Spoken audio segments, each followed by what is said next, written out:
Good afternoon. Welcome to today's webinar on building strong teams, presented by MyHR and BAC Partners. Creating a thriving integrated team in the modern environment presents unique challenges, especially when team members work remotely or have flexible schedules. Today's session is an exploration of the dynamics of high-performing teams and how you can create and maintain a cohesive company culture, regardless of employee location. We'll provide practical tools and strategies for maintaining team performance and morale, and how to adapt to and drive change in a fast-paced business world. Today's session is, as I mentioned, run by MyHR in partnership with BAC Partners. Today, I'm joined by Rod Moynihan from BAC Partners and my colleague Julie Morris, who's the country manager of MyHR Canada. So, great to be here. Thanks for having us, Julian. No worries. So today's session, as I mentioned, we'll do a bit of a run through of the evolution of team dynamics, and how managing teams and working within teams has changed somewhat, particularly since the sort of recent experiences after COVID-19. We'll look at the ways that businesses can create high-performing teams, the impact of employee happiness on revenue, how businesses can be deliberate about incorporating values in a distributed workforce, and how to celebrate success as well. We also have a Q&A session towards the end of today's webinar also. Just a few bits of admin to cover off before we kick off.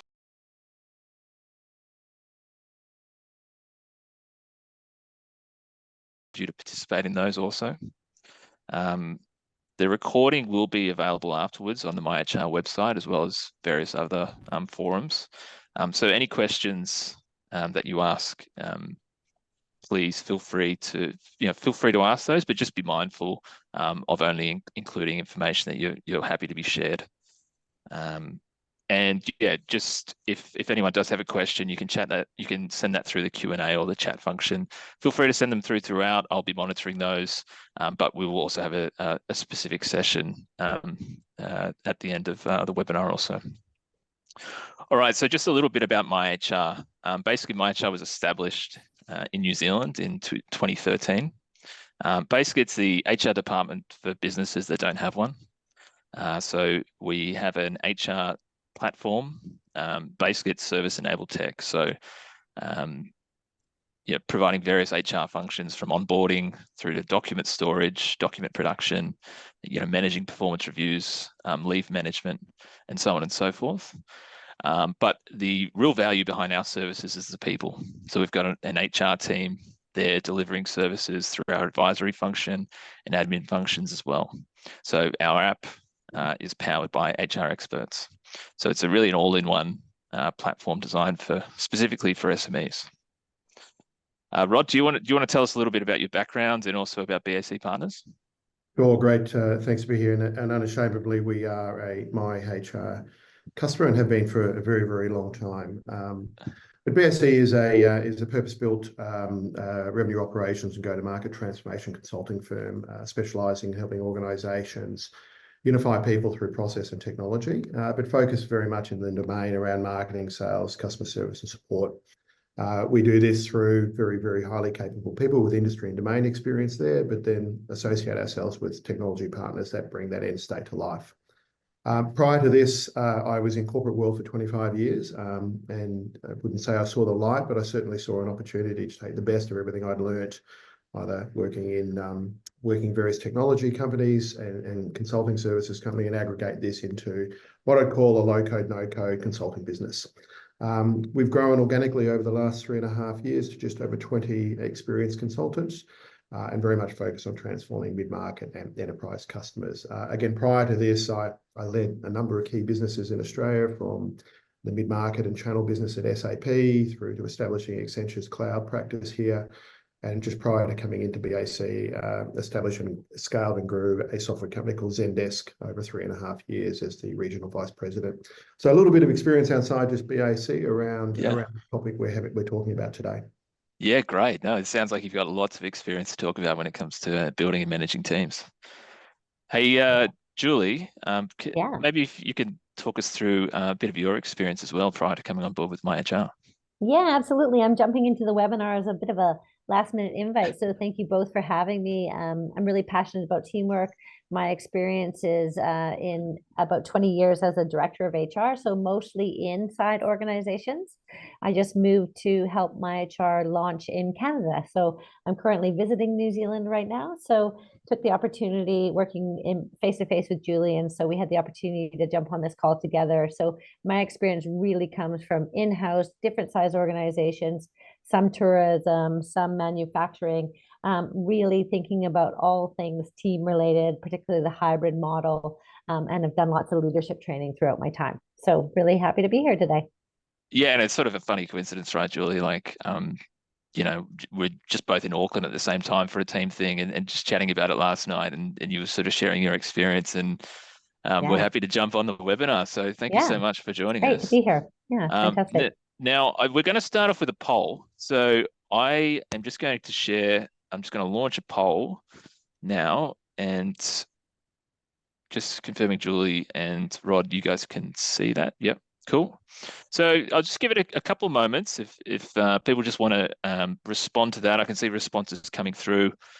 We've got a few coming through, which is cool. And really, yeah, basically, where are you working today? So, I mean, as Julie and I have already shared, we're both overseas at the moment, so I can't actually respond, I don't think. But anyway, so we're getting those come through. So I might just end that now, and I'll share the results. You guys can see those, yeah? So about 41% in the office, 53% at home, and 6% traveling. So I mean, that's a pretty good.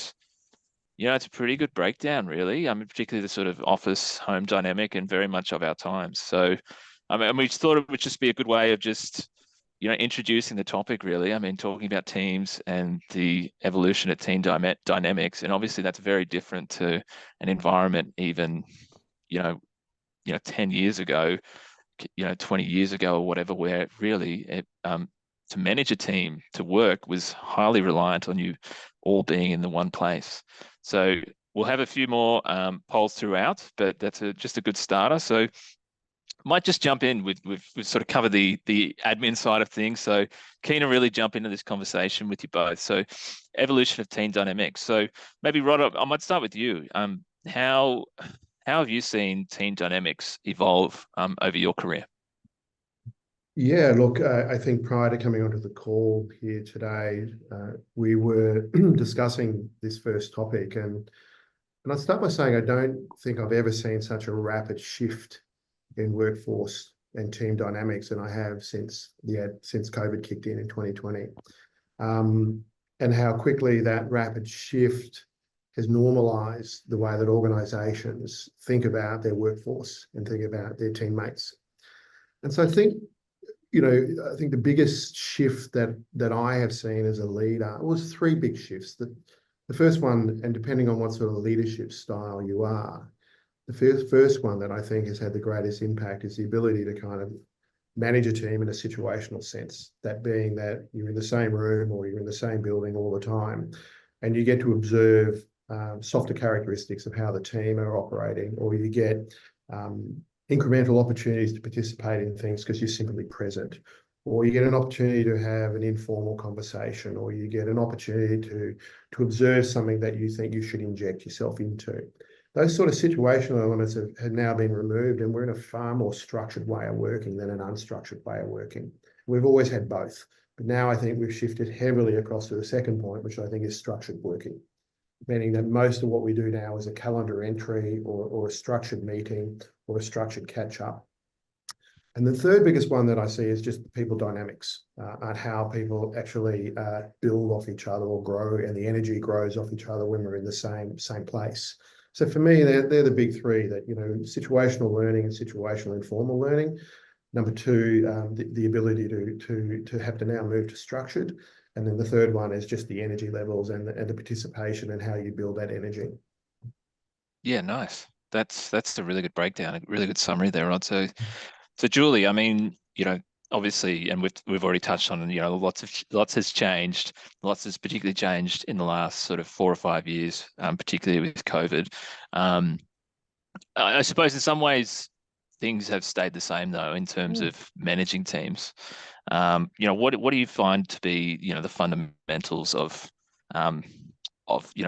building a team and managing and working within a team?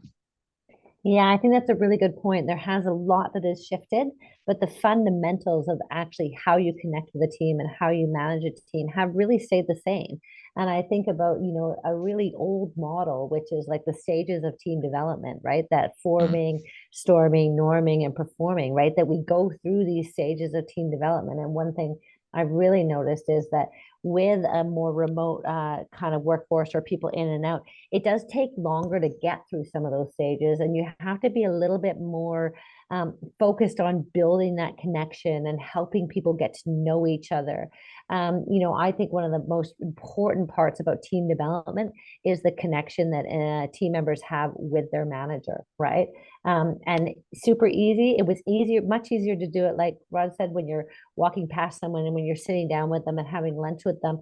And when you are in a much more structured way, you really still need to build in those opportunities for true connection, whether it be starting your meeting with a, hey, how was your holiday last week? Yeah. Or, hey, what's going on for you this weekend? Those real moments of connection. We can't lose those just because we're over a video screen when we're doing that. So yeah, I think those things have largely stayed the same. And a fundamental for me is that real one-on-one connection with people and putting that time aside every week, that 15 or 20 minutes to actually have a conversation with your team members. There's so many studies on engagement, and what the vast effect that real connection piece is on building that team dynamic.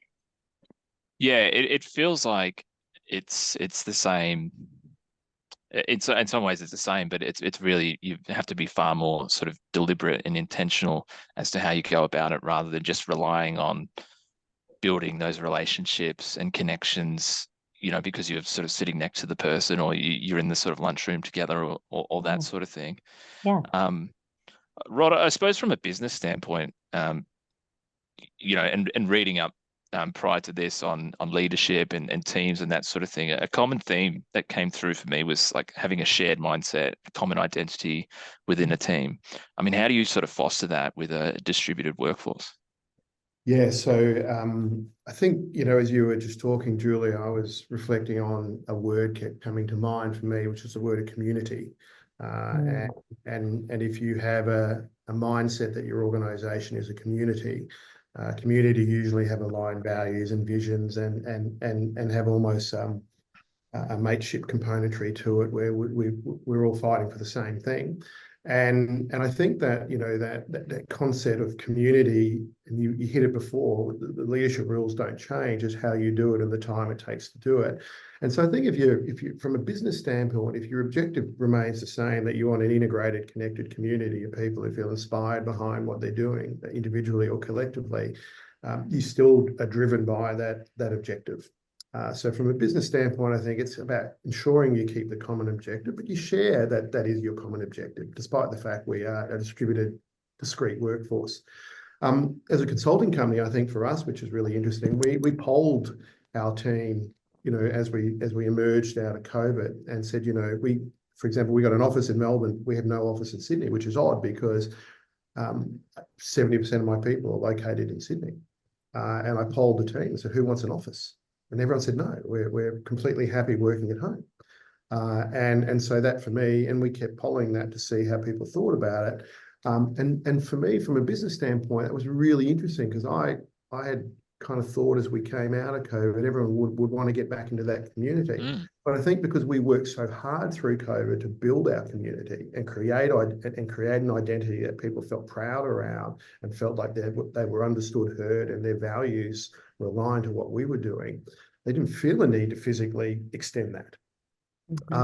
How do we do that? And I think you talked about the uniformity of ensuring that we feel like a strong team or community. And I'll move to the next word, which I'm very passionate about, which is team. And when I think about teams, rightfully or wrongfully, my mind turns to sport. I come from a strong sporting background. Yep. One of the things that I've always loved about sport, whether or not it's, I don't know, rugby, whether or not it's football or soccer, if we've got any Northern Hemisphere or Southern Hemisphere biases to that word, whether or not it's baseball or basketball, or it's a softer known sport of debating, I don't know. But like, one of the commonalities that I've seen in sporting teams is a unified direction towards the brand they represent. And it's the why teams wear a uniform when they go to play. It stabilizes us around one common goal, that we are a team. You know, the Wallabies run on in the Australian jersey, and there's a reason they don't run on just wearing whatever they want, because they're representing a team, and that team has a unified goal. And so at BAC, we've worked really, really hard to establish that identity of a team by, you know, some very, very simple tactics.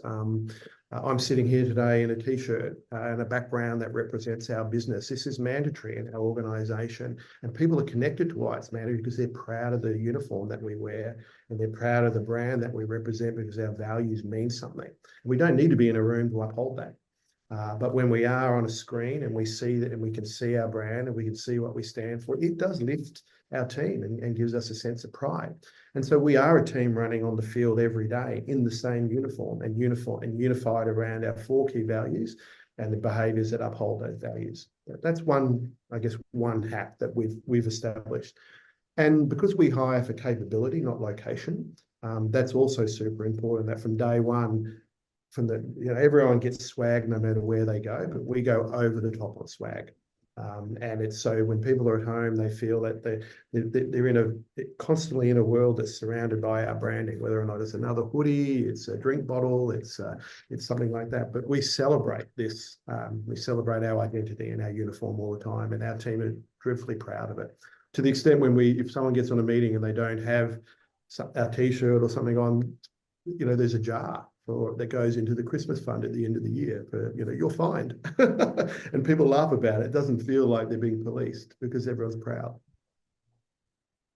Yeah, nice. And I mean, it's hard not to go to the sporting the sporting field when we're talking about teams, because it's so, you know, in so many ways, it's such a good analogy, and I really liked how you sort of framed that, Rod, around, you know, the uniform and feeling part of the team, and sort of reinforcing that's great. Yeah. I mean, I might just say, Julia, I mean, from your history, I mean, what's your perspective on creating that uniformity around, you know, not just brand, but what we stand for when we're in a remote team? Yeah, I thanks for asking. I really I love values-led organizations, and you don't have to go through a really complicated process to figure out what your values are. I think it can exist at any level, any size of organization. And I love that, because we can really talk about, even the smallest organization can talk about what they believe in, and then connecting that to those regular performance conversations, or when you're giving recognition or feedback, aligning it to those values is really nice. And you know, yes, some people love the branded T-shirt, and I think that's a really good way to do it. I think you know, also just talking about those values all the time, and discussing, and you know, all your PowerPoints are presented on a slide that has my HR, let's say, or that kind of idea. And you know, you spoke about connectedness as well, and and that community piece, and I've seen some really great examples of that for remote and in person. You know, on Slack, you can start something called random coffees, which matches you up with someone randomly to have a coffee with. So for me in Canada, with all of my colleagues here in Australia and New Zealand, I can get matched up. We choose a time to have a 15-minute chat. So that's the same idea as going for someone saying, meet me in the lunchroom, or bumping into somebody.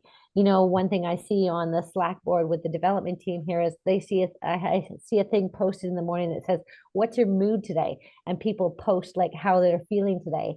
So I love that it can be really individual from team to team, and same, it can be really individual from company to company, but just choosing what works for you.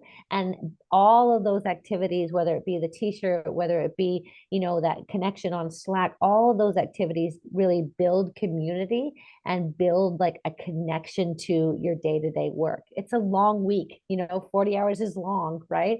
It's how do you build that family and community, I think is really important. And if I may just add that the confusion that I was challenged with, and for those who were unlucky enough to be in Melbourne, Australia during COVID, which became the most locked down, ring-fenced city on the planet officially.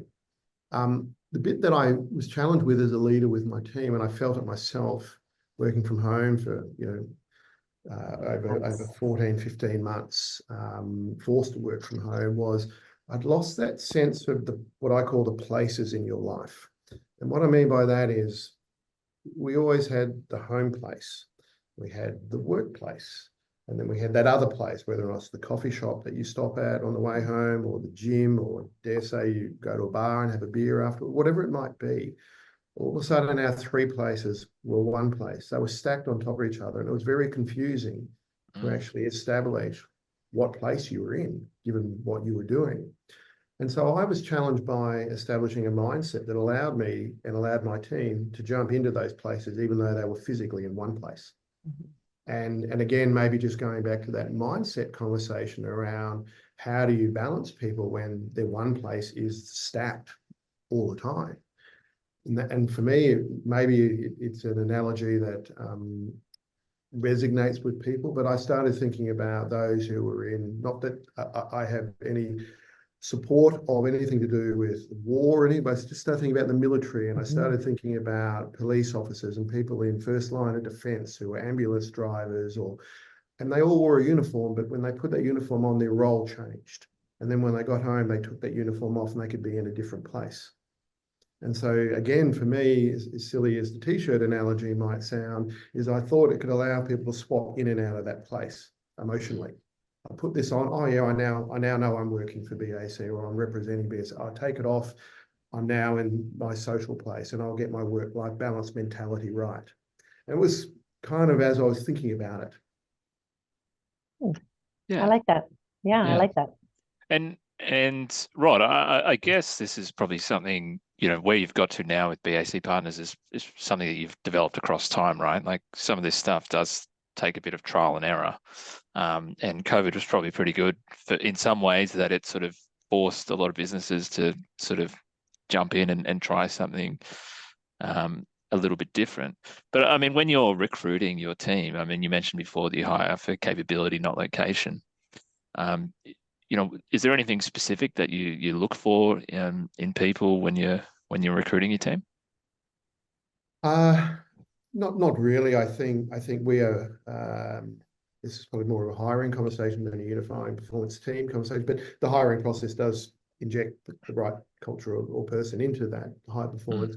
But from a hiring standpoint, how do I say this? I think if I'm a huge believer in sort of back page checking, so I've got a great network and I can always kind of establish if someone's, but once I've established that someone's, I guess, fundamentally got the capability and the skills and all the other things we look for, I think there is dare I say, a work ethic thing that you have to entrust in someone when they're remote, 100% remote. And I think that I've seen a clear example of people who had a very strong work ethic when we were in a physical workplace, translate into the same work ethic in a what's my lights have gone off in this meeting room. Apologies. No, you're right. That's okay, Julie. I mean, I can just close out on that just quickly. Sorry. So the issue, I guess, that I'm leaning with this one is what I probably worry about once I hire the right person who comes in with a high level of work ethic, because as a consulting business, we're on high demands to deliver things by key time gates. And what I worry about with high performing, highly committed, high work ethic individuals is their work-life balance. Because again, I can't observe it. I don't know when they're clocking on and off. And so my check-ins are very, very frequent at the end of the day and early in the day. And they're done on purpose to ensure that I can say, hey, Julie, that's enough. Go and pour yourself a cup of tea. Go and sit in front of the fire and gaze out the window for a little while. It's been a long day, you know? Yeah. And so for me, the hiring piece is a bit of a tricky one because I want, and we all want, high-performing, highly committed, high work ethic individuals. But in a fully distributed world, I can't observe their work-life balance, and we need to maintain that. Yeah, that seems to be in so many ways the bigger issue than the inverse.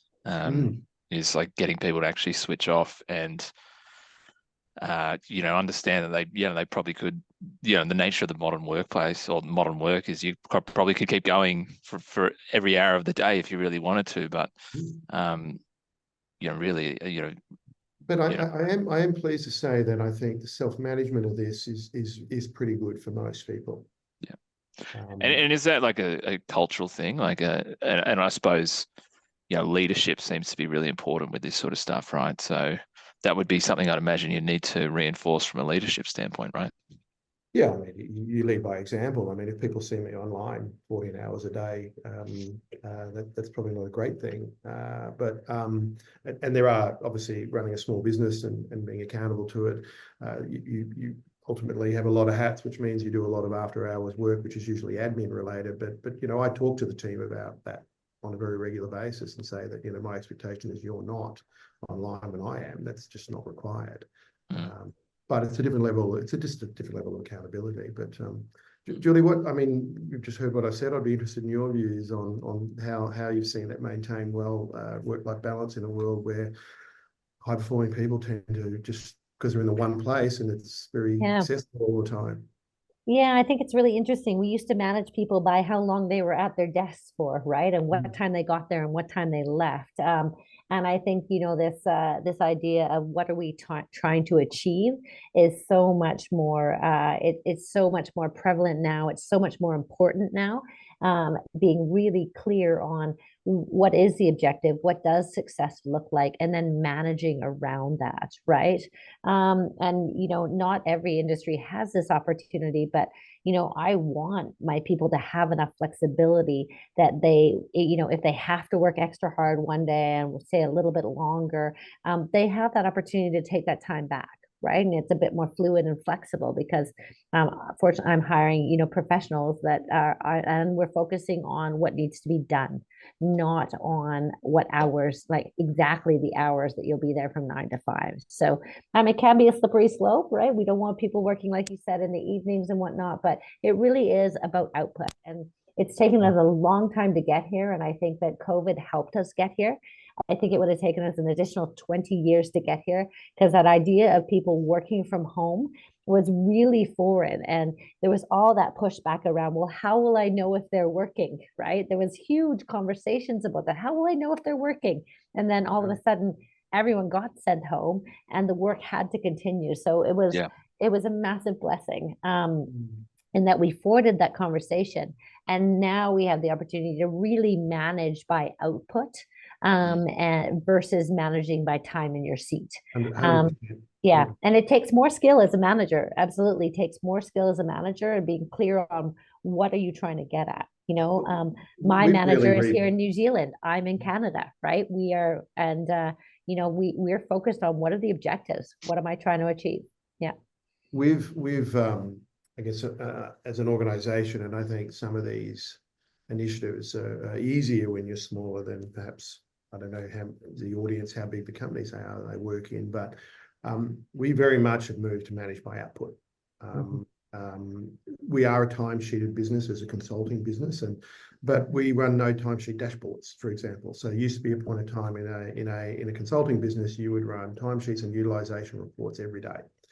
We don't look at utilization anymore. We look at project delivery and project delivery performance, which is output based, right? I don't really, need to know how much time was put in to get it done. If it's done by the date, we've done our job.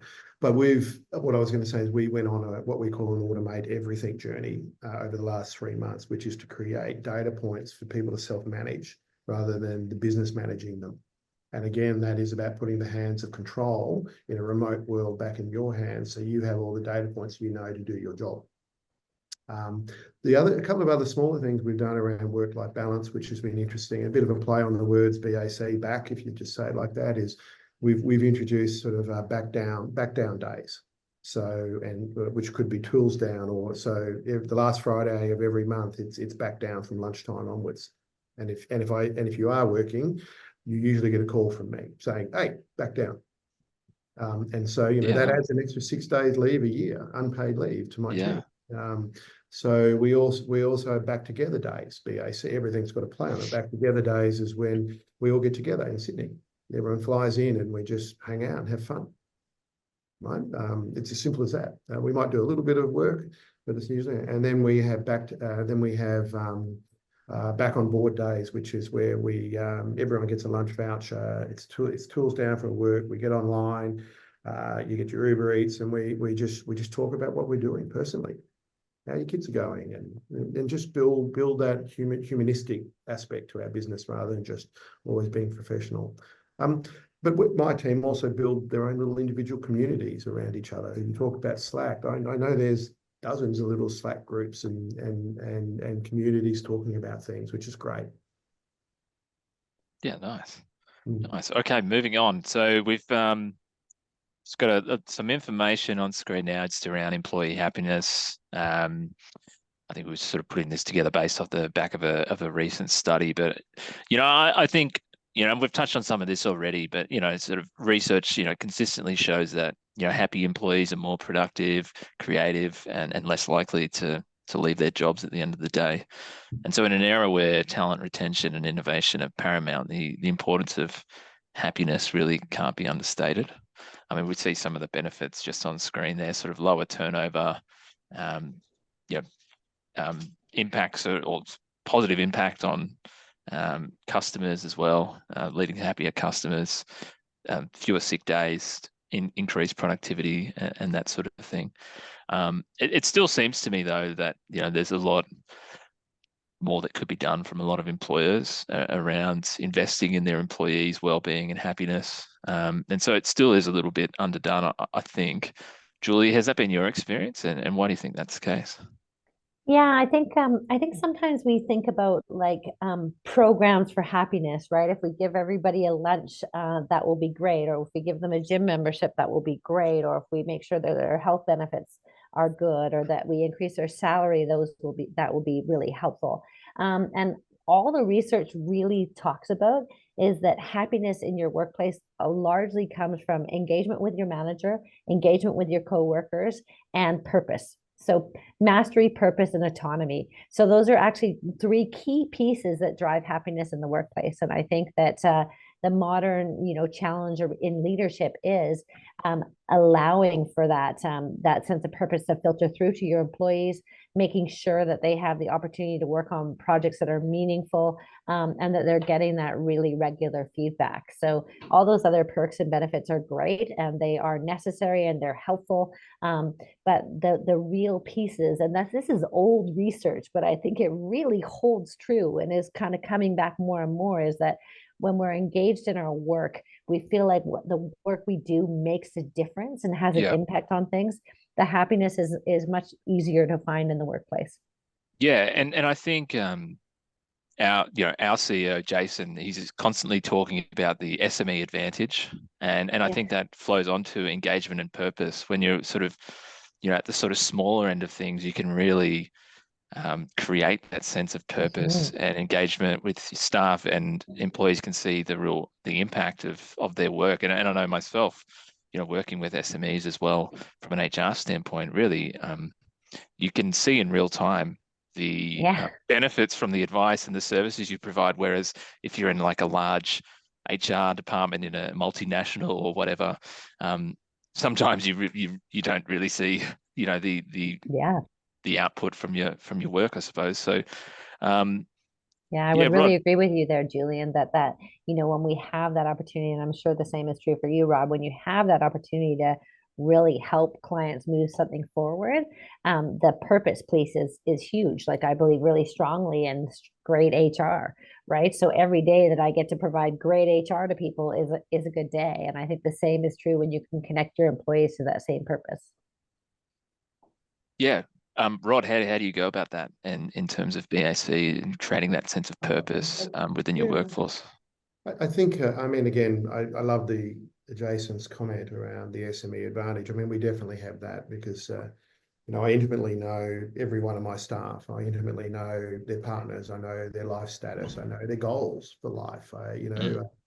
Forget their work goals. I know those intimately as well. But like, so that is an advantage, and that builds a vastly different level of trust and rapport and connectivity. And it gives me the unfair advantage that I can build happiness both professionally and personally with my team. But in larger organizations, it is really tough. I think, again, I'll go back to the situational. I was a very, very strong situational leader. I enjoyed being in the trenches, and I enjoyed being around watching how people interacted. And I got a strong sense of that community.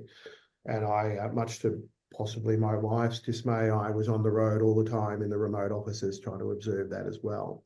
And I saw that as a leader, and if there's other leaders in here in larger organizations, I saw that as important, if not more important, than the balance sheet I was running or the quarterly measures that I was measured on. They were personally more important.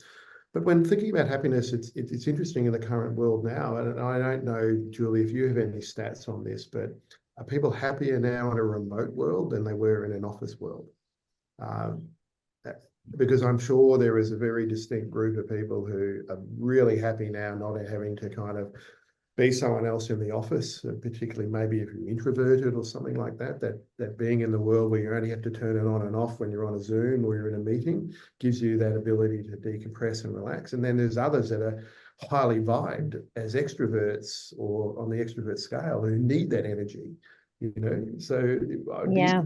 I'd be interested to know whether or not there is any current day stats on happiness as it relates to remote or office bound. Yeah, I've read a few reports on it, and I like to follow this because I think it's such a really fascinating trend and a fascinating conversation. You know, the number one model that has come out on top is the hybrid model, right? Which doesn't always work because then the organization is paying for office space and not having it used, right? So it is the more tricky of the models, but generally speaking, what is coming out on top is that idea of that people have a little bit of both, or that people are really given the choice to choose between both, right? So one organization I was working for really went for these really core days, right? They chose core days, Tuesday, Wednesday, Thursday. That was in office time. There was Monday, Friday out of office. And a lot of people were really thrilled with it. And then there were people that were not happy, right? The owners wanted everyone in all the time because they were used to managing by seeing people in their desks, right? And then we had people that are developers, right? They didn't want to be in ever. They're like, I don't need to talk to people. Why would I commute into an office to sit at my computer all day? So yeah, I really think it's being in touch with what your people want is really key, and being flexible and open to this different model, figuring out what really is best for your organization. And I think you can't go past the value of bringing people together, but it doesn't have to be in an office environment for the purposes of work, right? I think there is something about, you know, I've flown from Vancouver to here, and there's something very magical about the in-office experience for me. But I'm also happy working remotely. So yeah, it's a really interesting piece and something I think we will continue to study. And I think there'll be a lot written about the transition and the phase we're in over the next couple of years. Julie, you do raise a really interesting, outside of BAC, I'm fortunate enough to be on a couple of boards of some pretty significant organizations. And, you know, as we came out of COVID, some of the very, very large transitions that organizations had to think about that are unrelated to, also related but unrelated to team performance is the cost basis for running hybrid, as you just said. And it is a real thing on a balance sheet that organizations are challenged with. And so, your budgets and your operational structure changes quite significantly. So where do you redirect that, or where do you not redirect it? And these are real business issues that every organization has been challenged with today. I know businesses who have most of the time 70% vacancy in, office space. It's costing them $700,000-800,000 a year. Yeah. But they retain it for the off chance that one day every person might walk into the office. Yeah.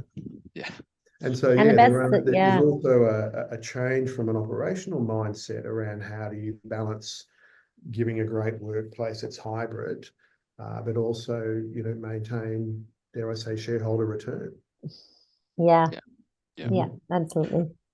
All right, guys, so we've got another poll. So I'm just going to launch this second poll. I think it's a two-parter. So there's two questions there. So can you guys see that? Yes, we can. Yeah. Okay. So guys, feel free to jump into those polls, and I'll just give us a couple of moments just to let people respond. So the sort of questions that we've got here are: do you feel your workplace is living their culture and values? And then the second part of that is, do you feel that your culture is as well connected and integrated into your distributed workforce compared to your in-office workforce? And is it better, the same, or worse? So yeah, we're still getting a few responses coming through. And it's been up there for nearly 50 seconds now. So I might just give it to 1 minute and then end the poll and share those responses. All right, let's do it. Yep, one last one got in. Cool. So, okay. So I think you guys should be able to see those responses. So, do you feel your workplace is living their culture and values? And absolutely, or somewhat, could be better. So there's definitely a flavor there. That no, not at all. So that's a really good starting point. That's a good sign. And this is interesting, I think, and perhaps. Well, yeah, I just think it's interesting that most people here today feel that their company culture is really about the same for when they're working at home versus the office. So yeah, that's interesting, and I think perhaps that's reflective of the sort of people who might be interested in this sort of topic. So cool. Thank you to everyone for responding. I think flowing on from that in terms of talking about culture and values, really, and this is something that a lot of our clients come to us when they've got distributed workforces, really, how can they reinforce their values? How can they really push those values when it's not the case that everyone's in the office? So I don't know, Julie, I mean, just following on from our previous discussions, I mean, do you have any advice for businesses around how they can go about reinforcing values? I mean, perhaps your own experiences with MyHR being in a completely different country. I mean, how did you find that in terms of MyHR really reinforcing our values? Yeah, I mean, I love to see the values showing up places, right? I think words have power, and I think those values showing up places. And I mean, that's one of the things. I was obviously onboarded through MyHR, the MyHR platform. Obviously, we use it for our own people as well.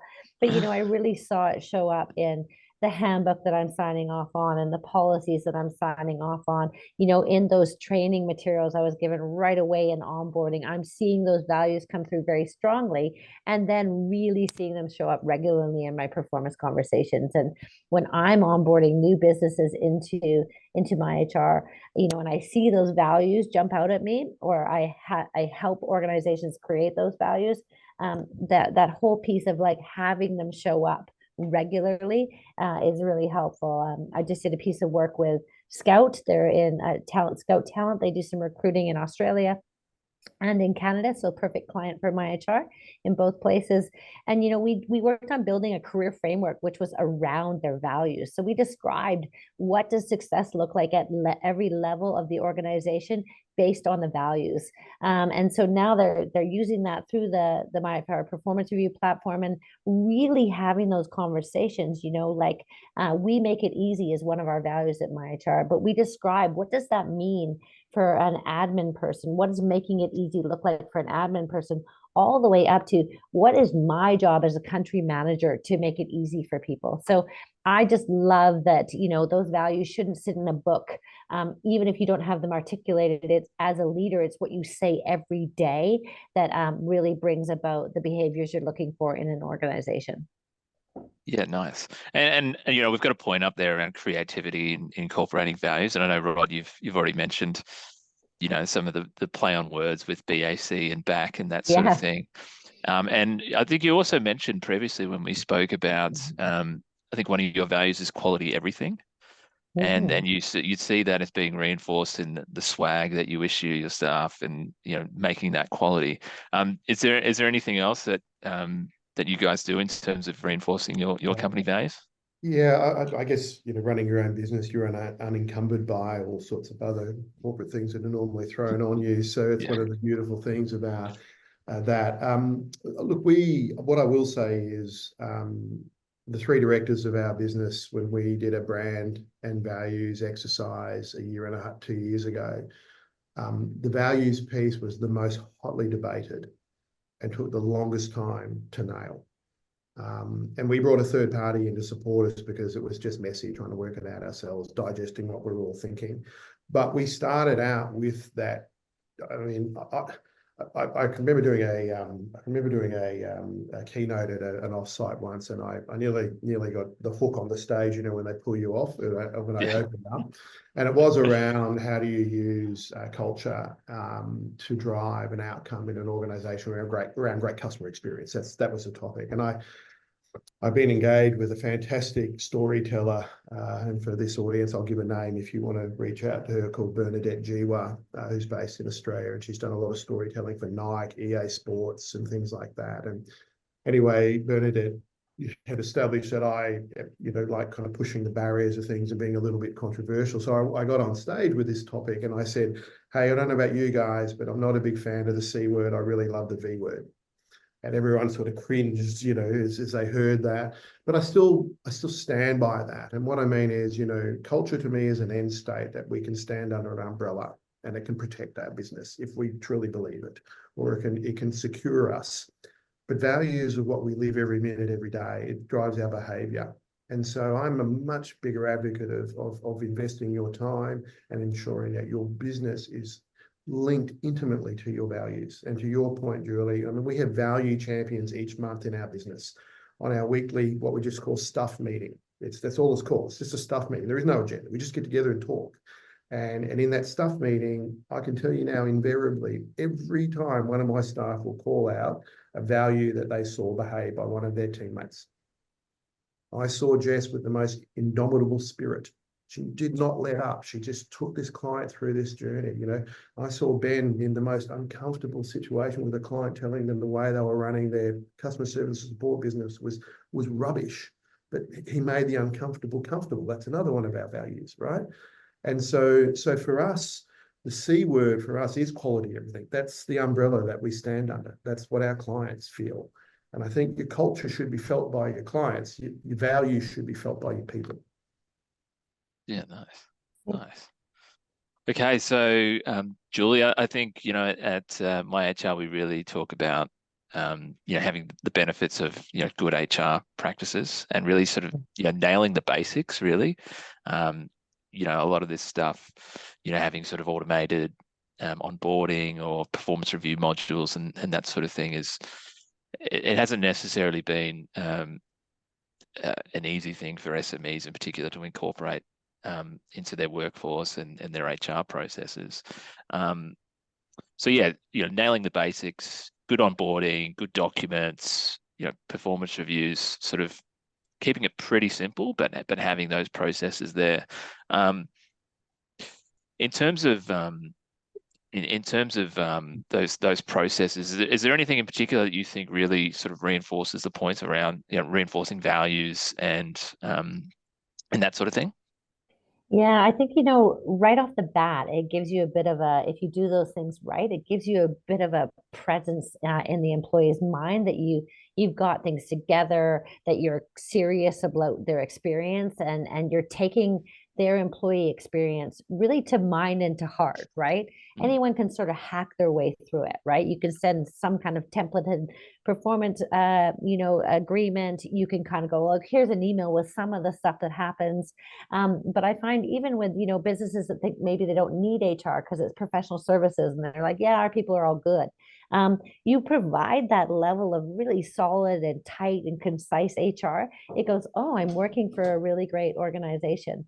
And you kind of get that sense of like, oh, these people kind of have their stuff together. And I do think that right off the bat, some of those little pieces really set the tone for the organization and for what it's going to be like to be a part of that organization. And we often think we're doing it for the business, for the security of the business and the safety of the business. But I think as much as anything, you're doing it for the employee. You're saying, hey, I care about this relationship. I want to get it right. I want to give you the feedback you need. I want you to always be able to access your employment agreement. I'm going to keep it in this folder for you here. So yeah, I'm a huge fan of the basics being done well. And I think the basics being done well allow you to sort of put that stuff aside and go, now, what do I really want this employee to be able to do? Let's look at performance. Let's look at objectives. Let's look at capturing regular feedback and having a real conversation around that. Yeah, definitely. It's sort of laying those foundations, I suppose, so you can build from there and really, take that employment relationship to the next step, right? Rod, I find like onboarding a really fascinating one because, again, like I feel like a lot of businesses don't invest the time or the effort into like having a really good onboarding process, and I think, I think we could all all probably got experiences where we've rocked up on day one. It's almost like they haven't even remembered that I'm starting today, and you like it's like, oh yeah, we'll have to get your laptop together and pulling different people together to sort things out. I mean, is there anything in particular that BAC does? I imagine having the workforce, it actually takes a lot from a logistics standpoint to have everything ready to go, right? Yeah, and we vastly hire people in who haven't come from a consulting background, so they have to learn some of just sort of the muscle memory around what's important being a consultant. I think one of the downsides of being an SME is how you formalize onboarding because you're just sprinting and running and doing a million things every day. We can do it better, and I'm sure my staff are on this call. Some of the ones who started recently would say there'd be things they would want to see done differently. But I think the foundational thing we try to get right is number one, we know you're starting and the tools are ready and your kit's ready. You have all of that on day one. Like I don't want that experience when you rock up almost like, hey, who are you? And so again, as a small business, it's easier for us to do this. A couple of smaller things we do is, and I don't know, this is nothing new, but we have a buddy system. So your first 4 weeks, you're linked up with a buddy. Your first 4 weeks is mapped out in terms of what you're going to do. All the certifications, all the training, everything you have to self-orientate yourself around is done. The metrics, so you have a ramp period again where there is no expectation on you to deliver any outputs on projects. It's all your first 4 weeks is all observation and it's learning and taking the time to be ripe enough that you can come under the practices of our culture, which is quality everything. And again, the values and our umbrella of culture of quality everything drives our onboarding process again. So if we want to link employee onboarding back to values and culture, make sure that by the time your staff are either client-facing or interacting with other staff members, that they have a sentiment of the behavioural characteristics that are linked to the values, so they understand why that behaviour and those values have an upper hierarchical impact on the culture, whatever that might be. And so, onboarding is operational, yes, but always make sure that there's a sense of connectivity to the end state of culture and the behaviours that sync to the values. Yeah, nice. All right, cool. Celebrating success. Now, Rod, I mean, you mentioned before your monthly values awards and tools down Fridays and that sort of thing. But I also get the sense that it's the sort of little things as well that probably make the biggest difference. How and again, it can be more difficult and sort of going to your initial points around the requirement for structure when you've got a sort of distributed workforce. It's not as easy as just running into somebody and just giving them a compliment or that sort of thing. But is there anything particular that you guys do that you think really you actively or proactively do towards celebrating success? What I love about, like, so I also come from a strong background in kind of sales and marketing, go to market, which is very binary around results. We don't celebrate financial results in our business. We celebrate people who live our values, and we celebrate customers who acknowledge our values. And so that's very important for us, because again, everything underpins the behavior that supports our values. And if we execute our behavior well against our values, we'll live the mantra of our culture, and that should be felt everywhere. So we celebrate that. We call it the Arnie Award. I know we probably shouldn't be gender specific around Arnold Schwarzenegger, but it's the strongest values player for the month. And you're treated like a demigod for the next 4 weeks. And it's not trying to make you any more important than anyone else, because we acknowledge also when we do the award values that every other person in the team has lived for that month. So that's very important. Tools Down Friday, as we said, back down as we call it, that's just a way of giving people a breather and say, hey, we acknowledge you work hard and you live our values. So, go and play golf or drink beer or do something, I don't know, play chess or run with your dog or go out and have lunch with your other better half. Just do something. So yeah, look, and our KPIs and performance reviews are an always on thing. They're not a point in time thing. We don't do annual reviews. We just do always on performance conversations. And we build a culture where there's nothing uncomfortable about that. We do if we have a very, very poorly performing individual, that might be formalized. It has to be, but fortunately enough, that's a very small percentage of what we have to think about around performance. Julie, anything that you wanted to contribute around celebrating success, or anything that you think might be I think not a ton. I think Rod's covered it, a lot of it there. It is really, if you see it, celebrate it, right? You can never really celebrate successes too much. And I think, that celebrating success comes from defining what success looks like from the beginning. So let's tell our people what it means to be successful. And then when we see it, let's just never stop saying we saw it, and not take for granted, the work that people are putting into the success. So yeah, all those really key important pieces there. Yeah, I know just with my team, like sometimes you can really underestimate the impact that, just saying, hey, well done can have, or something like a values award. It can actually have a massive impact, and sometimes you just forget or you underestimate that. So I think that point of just having that mindset of like, you probably can't overdo it. So give it a crack. So guys, thanks for the session. That was really good. Really enjoyed that conversation. We do have I know we are coming up to time as well, but we do have a Q&A portion. So I might just throw it out there to the audience here. Just if anyone's got any questions, feel free to chuck them either in the chat or the Q&A, and we can address those as well. So if anyone just monitoring the Q&A, it doesn't look like anything has come through. I think we've done a pretty good job. We've covered a broad range of topics, but we've done it in a way I think that is pretty detailed and actually has some really good examples and specifics that people can take away. So I might just leave it just for another moment, just to give the audience a chance to.